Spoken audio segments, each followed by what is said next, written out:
All right, so recording the next one. This one's going to be a little bit shorter. Just kind of want to be a little bit more effective with the time, so I'm not all of these are being 20 minutes. And this one is has to do with the newsletter or the lack thereof. So as far as that, one of the feedbacks we got is that it'd be good to have kind of a newsletter for investors just to give them updates because not all of them are on Pump and Unicorn because that's a relatively new platform. It's quite cool. I've gotten a bunch of meetings off of it, but nevertheless, it would still be better to have a kind of a more of a traditional source for them, which basically means Twitter, LinkedIn, and emails. So since we already have kind of Twitter and LinkedIn handled, emails are still very much kind of a common and dominant way of doing this. And as such, that would be a kind of very good thing to do to have that newsletter integrated to some extent. Plus, additionally, as far as we talked about Discord and things, having a newsletter for people that are generally who maybe don't want to join the Discord but want to be kind of involved, follow along what we're doing, having those numbers there is also relatively useful. So as far as that, that means that the newsletter itself would be, I guess, let's just call it as far as a user one and an investor one.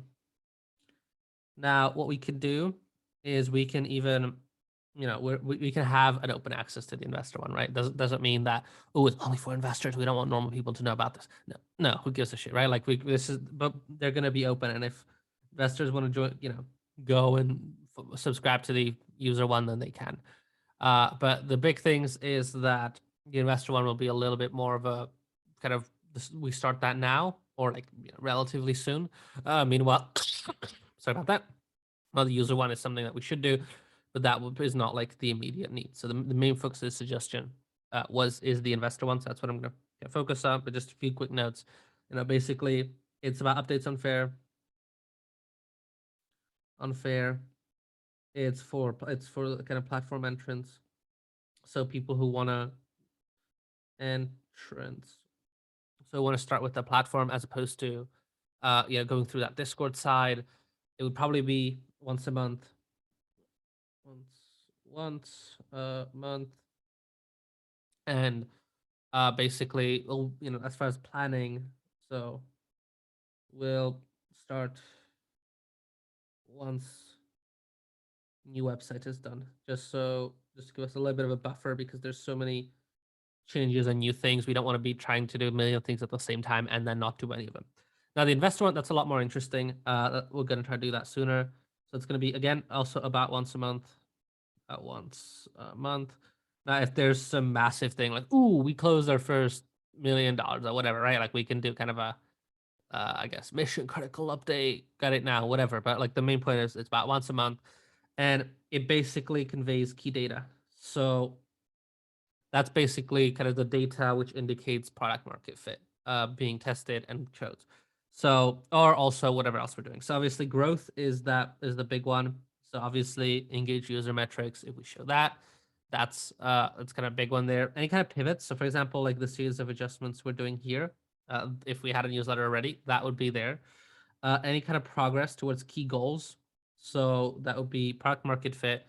It would be how the something like the first kind of proper sessions that we're doing through Discord now, so not last year, but now, how those are going, things like that. Any kind of cool highlights.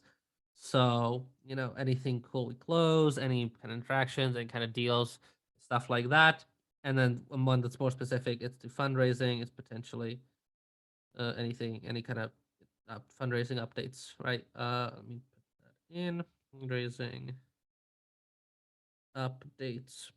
Now, newsletter a little bit slow as far as fundraising updates if we're kind of closing money and stuff, but that's what it is. And as far as the kind of styling of it, a way we're kind of thinking about it is right. You typically do style slash some of the content is you typically end up doing, as a startup, you do kind of investor updates. So typically you do quarterly or annual, or depends what you agree, but typically you do quarterly investor updates.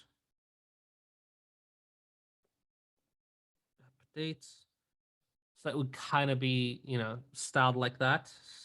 Styled. But also it would be good, kind of like a little bit of good practice to kind of do a review and kind of prepare for that. So we're actually gonna a practice process with Sarah. So what we're gonna do, practice process process with Zara. So what we're gonna do is we're probably gonna actually try to take this, approach it that way. Actually, have half a day, sit down, go through it. Normally quarterly updates will probably maybe take a little bit longer, maybe a little bit shorter. But for now, because it's once a month, it'll be a little bit faster. So we're saying half a day. If it's faster, it's faster. We might realize, ooh, we're actually getting really good at this. But that's kind of the big thing as far as newsletter. Now, as you know, Sarah's kind of working.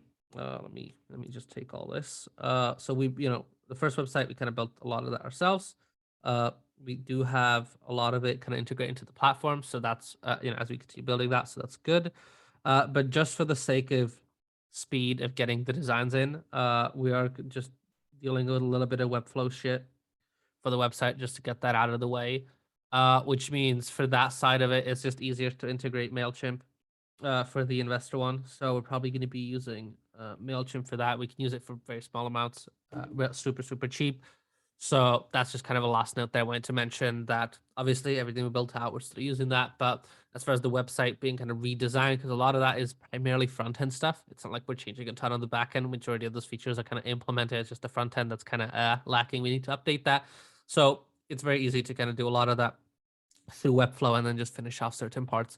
So that's what we're going to be doing. And that's why MailChimp is a little bit easier because that integrates much more easily into Webflow. And also we had some issues with our kind of emailing solution when I was trying to mess around with actually doing newsletters. So it's just easier to use something that's a lot more established and has some features like that. So that's kind of the ideas there around the newsletter. Nice. That's just like 6-7 minutes. So that was super quick. I'm going to be uploading this as well right after the previous one, and I'm on to the next one. But anyway, see you today at the company sync, or if you're watching this after, well, even if you're watching this faster, remember, drop the feedback, thoughts, ideas, anything you have around this in the threads on Slack. Slack. Yes, it is Slack. But anyway, see you in the company sync and let's discuss it there. Bye.